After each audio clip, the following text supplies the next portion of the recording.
various range of companies. And without further ado, why don't we bring David up on stage and you get to listen to him talk today.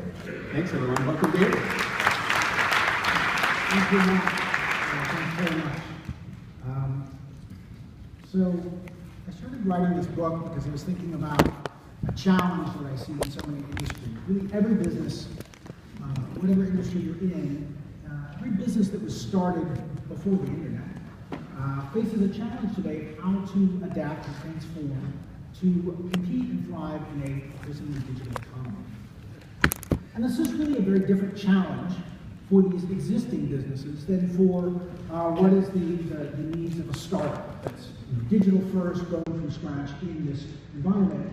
It's really a very different set of needs around adaptation. There was an interesting article in the New York Times just last week. Randall Stevenson, the CEO, was talking about AT&T, was talking about that company. They have 280,000 employees. Right? Bell has been around for decades. And they are in a very different position thinking about how do we have a business in place, we have a business model, we have customers, we have employees, lots of employees in their case. How do we change and adapt? It's a very different challenge and set of questions than how we build a new business from scratch and sort of ideally suited to the world we're in right now. So that's what I set myself as a focus in writing this book, the Digital Transformation Playbook. How do you rethink a business to thrive in the digital age? And as I started working on the book, of course, I started looking at a lot of technologies and fascinating and really important emerging trends that we talked about in the Brite conference, and artificial intelligence and robotics and 3D printing and social media and mobile computing. But what I increasingly found the more I looked at businesses was that digital transformation is really not about technology. It's actually much more about changing, not upgrading your IT, so to speak, but upgrading your strategic thinking, changing your thinking and your way of leadership. And there's a historical analogy I discovered looking back to the early days of the Industrial Revolution. In the first stage of the Industrial Revolution, factories were built and were transforming the economy of the US and many other countries. And they were all powered by either water or later coal. So they had these fixed sources of power, and they were all built on a line shaft, because that was what that kind of power allowed. And what happened was, this allowed for incredible innovation and growth in the economy, but there were certain constraints in terms of how you built and operated a factory business. As you can see, if you can see this picture, there's a line shaft running along the ceiling of this factory, and every machine has to operate off that same line. Right? So if you have a water as your source of power, you've got a constraint on the location of your factory. But not only that, you've now got a constraint on the entire design of the factory, how work is going to be done, the design of the work process, of the workflow. Everything has to go from one step to the next in a linear progression.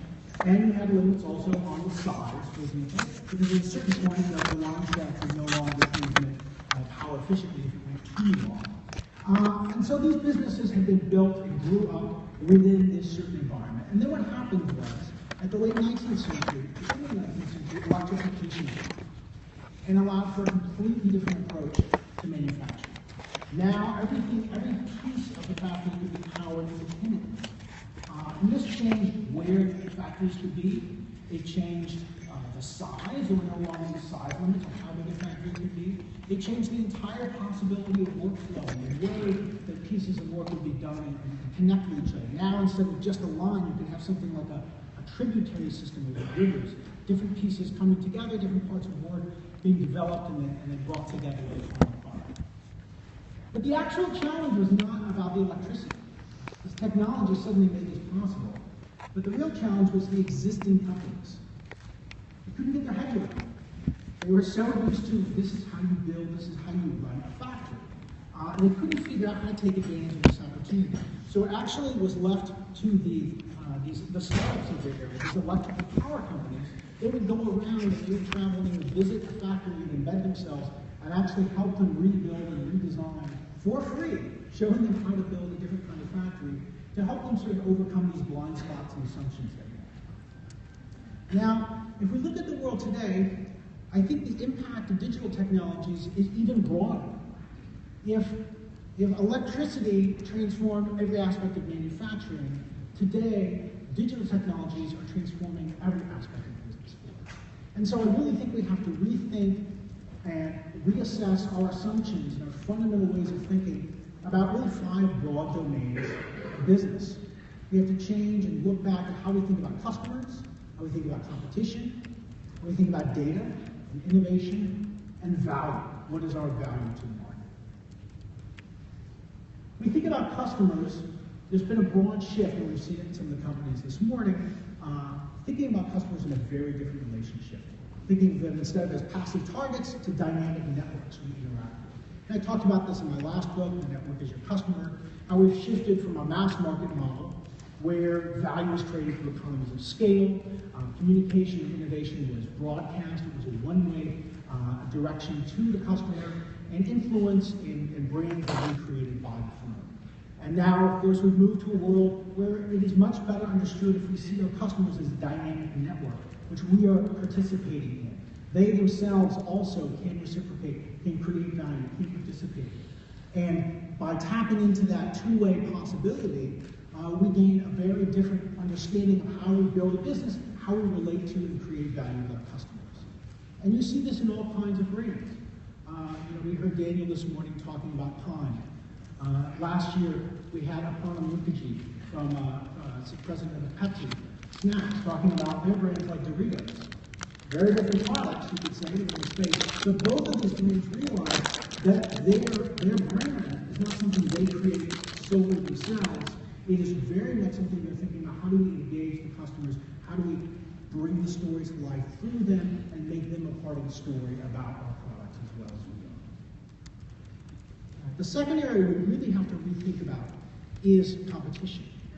We're moving from a world where we've traditionally thought of business as a competition between similar firms. A zero-sum game, where for me to win, the other companies that look just like me have to lose or win a little less than me. And in fact, competition today is very different. We're moving into a world of frenemies and competition, where the same company that you may be competing fiercely with may also be your closest partner, who is most vital and you are partnering with extremely closely. We're looking at a world where asymmetric competition means that you are not just competing with companies who look like you, but with companies who look completely different than you, have a completely different business model, but are solving the same problem for your customers. So they may not need you anymore if this other person is solving it. And increasingly, competition is not happening just on the basis of my product versus your product, something which I create the value all myself, and you create the value entirely yourself. But competition is happening between platforms, where the role of a business is to bring together networks of outside parties who bring value in, each to play in this interaction, which is what grows the business. So if you think about a big global firm like Hilton Hotels, right? We would traditionally say, who's their competition? Well, it would be folks like this. Intercontinental Hotel Groups, Accor, Marriott, similar product lines, right? They have similar sub-brands of hotels with different levels of accommodation, similar price points, very similar business model structure, assets, costs, etc.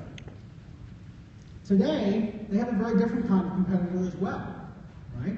Airbnb, started by 3 college grads, had a free time on their hands. They were actually trying to solve the problem of their own, just like Dean was talking about. They first were trying to figure out how to rent out their own apartment to make a little money, and then they wound up creating a platform for other people with the same need.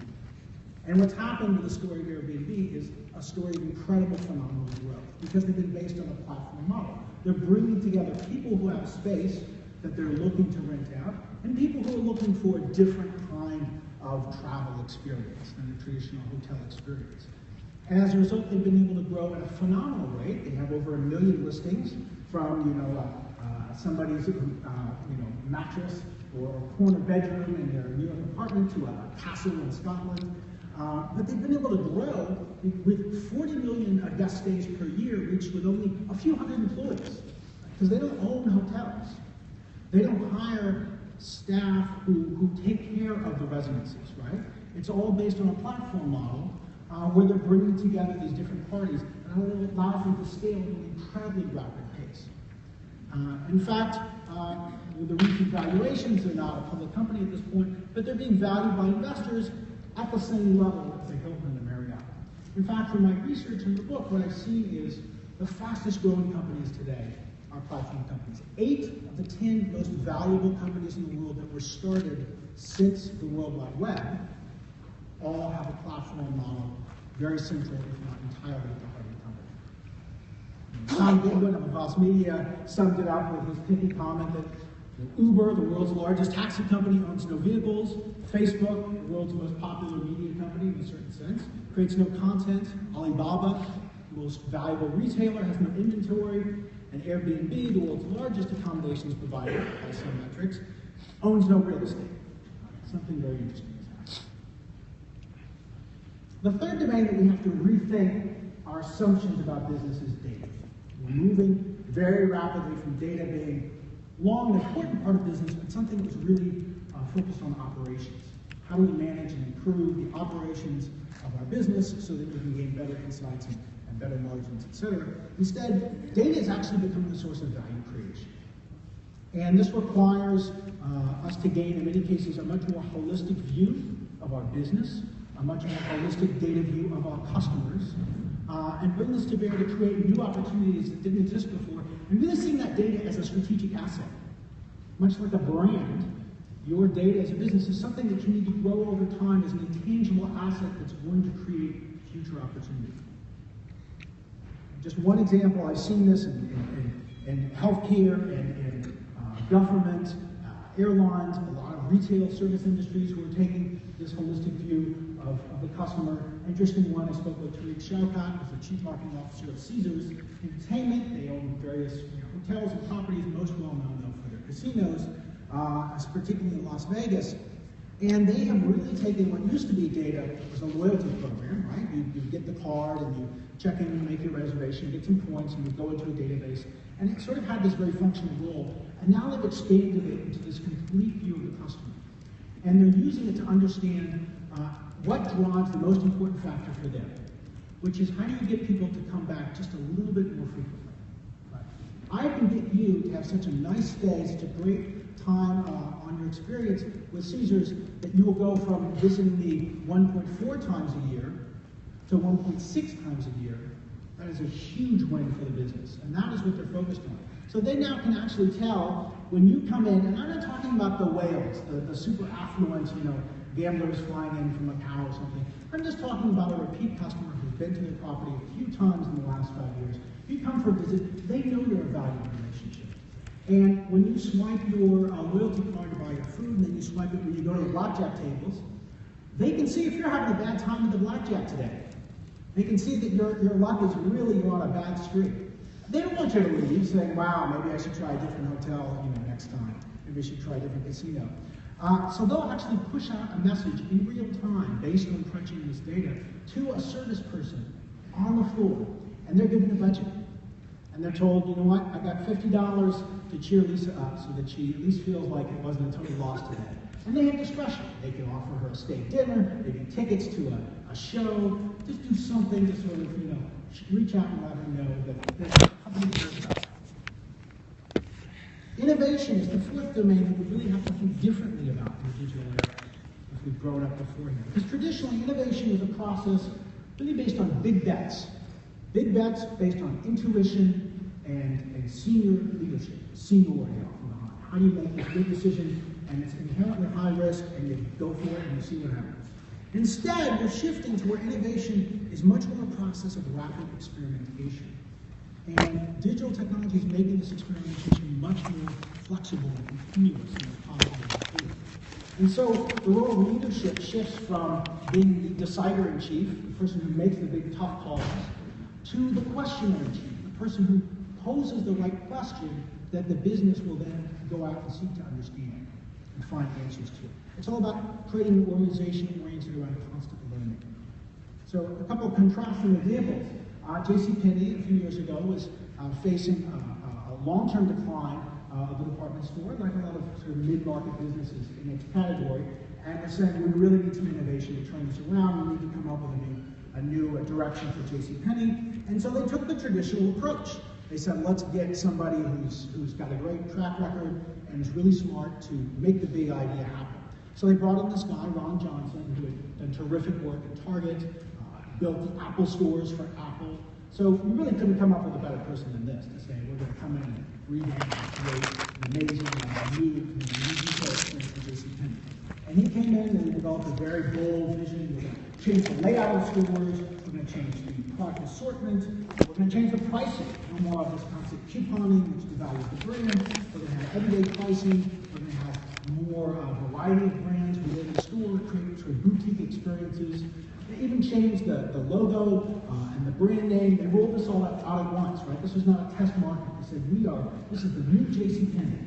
And they got a lot of press around it, and publicity, so people really knew this was going on. Big idea, bold idea, and it was kind of a catastrophe. Over 30% drop in same-store sales year over year. As one commenter said, it may have been the worst quarter in retail history. And Ron left the firm shortly thereafter. Ron's a smart guy. He's doing some really interesting projects now. But it's not about Ron, it's about the process. This is how we think of innovation, right? Well, somebody's got to make the big bet, and sometimes it works, and sometimes it doesn't, right? Those are the risks. But an experimental approach can be seen in a lot of companies these days. One of them is Intuit. And we had this story from Karen Hansen. She shared it here at the Brite conference. She talked about Digital leading their team, their emerging market team in India. And they were trying to focus on a very specific challenge. This was that question, right? That magic focusing question.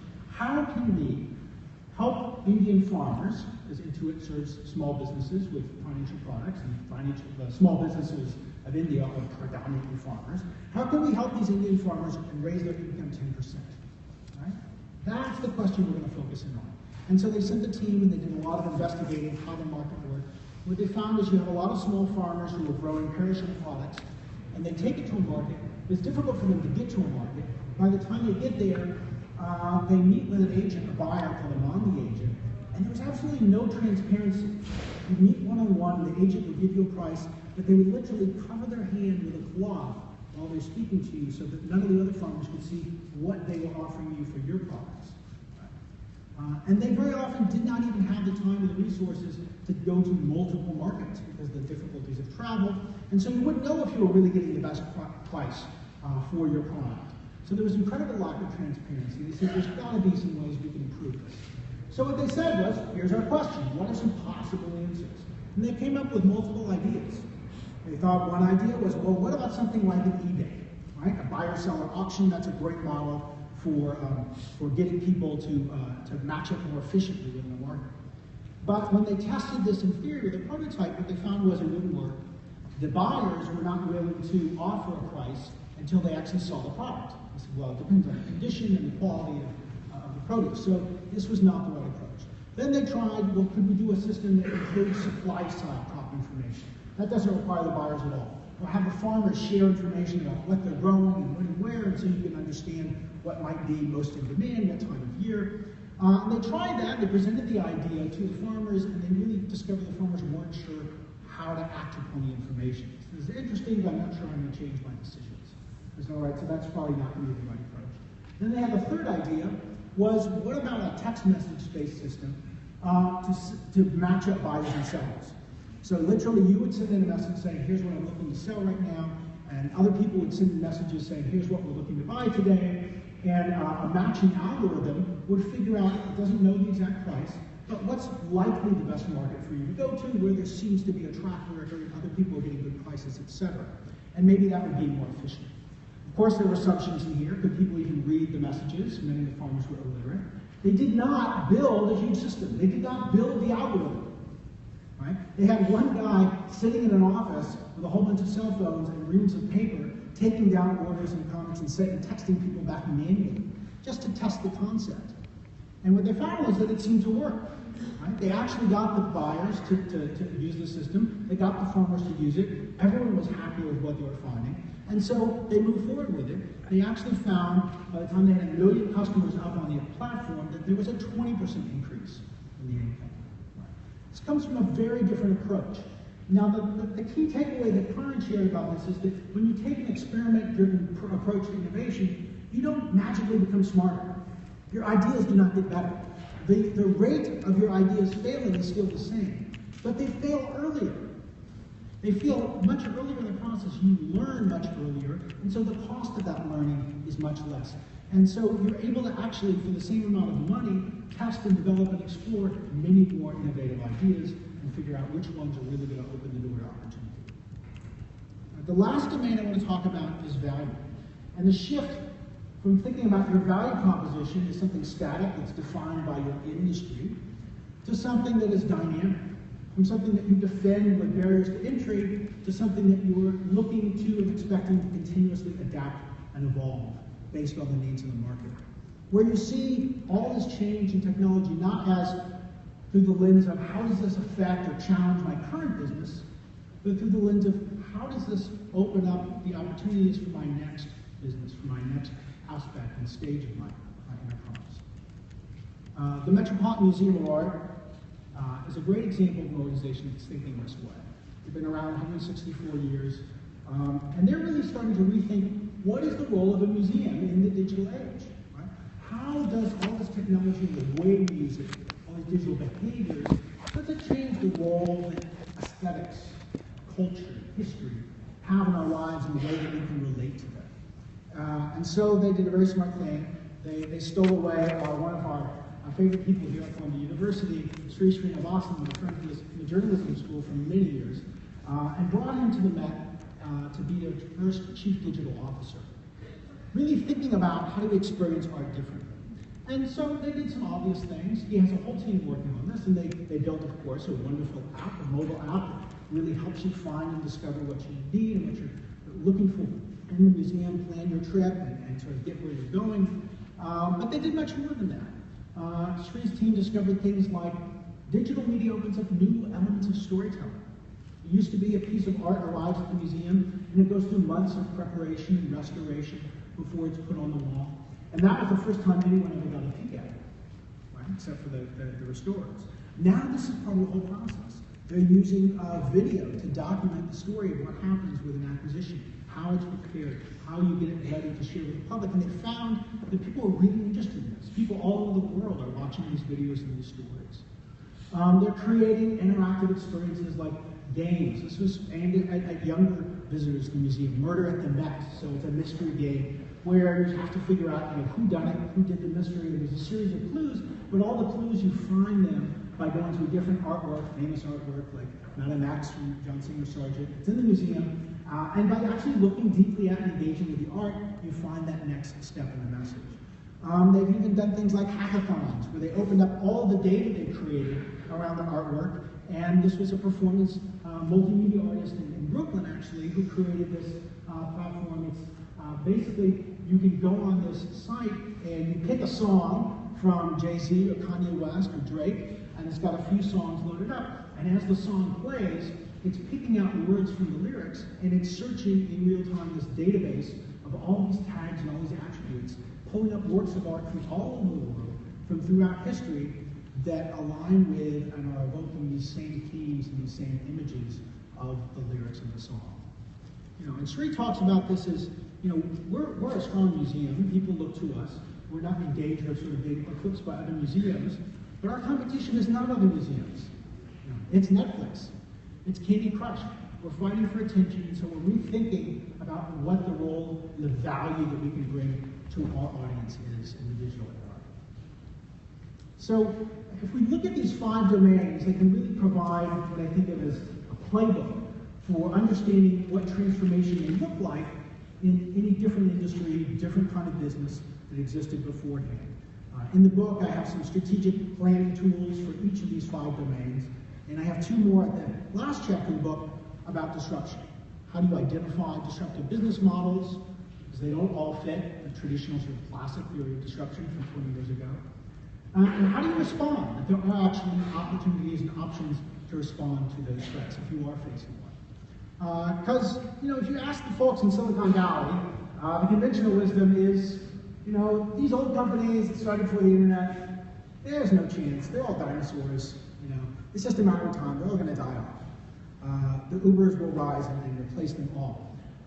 And certainly there's reasons to take that negative view at times. You can certainly find examples that are commonly spoken of, right? A Kodak, incredible, many years lauded and valuable brand, which missed the opportunity of where things were going in its industry, and it eventually went bankrupt. You look at Blockbuster, the retailer for videos, rentals, and how they did not respond and recognize where things were shifting with Netflix, and they went bankrupt. You look at the Encyclopedia Britannica, right? Such a long heralded institution of knowledge, 244 years before they finally closed down and stopped printing their last print edition, their 30 volumes editions, and they said, we're not going to do this anymore. Except actually, in that last case, they weren't disrupted. What happened was the company has actually changed completely. Wikipedia wasn't even their first challenge. They went through a lot of threats, from Microsoft and Carta to Wikipedia to digital websites, and they went through a really wrenching process of several years of trying to figure out, look, how do we continue to be valuable to our core customers, to educational institutions, to educators, K through 12, and to select families who are really interested in having a premium educational resource at home. And eventually they've settled on a new business model where they have a subscriber-only paid online option for the families, and they have a whole new suite of constantly evolving educational resources for teachers, which include developing new curriculums and assessments based around core, Common Core, and other changes in standards in education. And in fact, the President Jorge Calls has commented that, yes, everyone noticed when we stopped publishing our print set because it was such a historic event, but the reason why we did was it was such a trivial part of our business at that point. By the time it happened, it only represented 1% of our business, and we're actually as profitable now as we've ever been. So the story, I think, of Encyclopedia Britannica is that disruption is not inevitable, and that businesses can transform. We just have to keep in mind that digital transformation is not fundamentally about changing your technology. It's really about strategy, about leadership, and about new ways of thinking. And any business, no matter how many years you've been around, and no matter what industry you're in, I fundamentally believe that if you can change and think differently and learn to challenge your assumptions about how you understand your customers, your competition, your data, innovation, and value, then any enterprise can transform and find its next path to growth in the digital era. Thanks very much.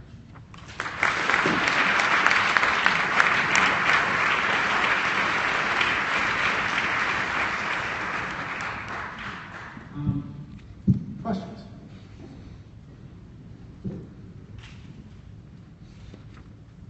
Yes. Wait, right here. Yes, here in front. Yes.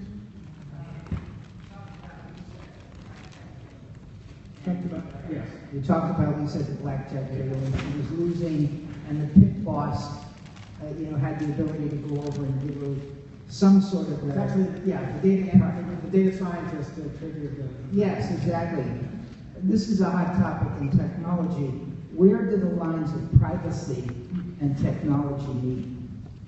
Yeah, and that's a really important question. Matt mentioned the study we did this year on data sharing. When the customers, it's only one part of it, when the customers choose or feel comfortable sharing data with businesses. One of the two key takeaways from that study was one, that brand trust is an incredibly impactful driver. Do they trust your brand? And then the other is a transparent value exchange. And do they see, people are very comfortable with the data that they give to Netflix and to Amazon, and most people I speak to with Google, because they feel they're seeing the value they're getting back from that more personalized experience. I think in that case, Caesars has done a very good job with a loyalty program that focused first and foremost on understanding the different people who would want different rewards, and really trying to say, what do you care most about? Let's really make you feel treated well. And so the people who have gotten into that program feel that there's real value back to them from it. Yes.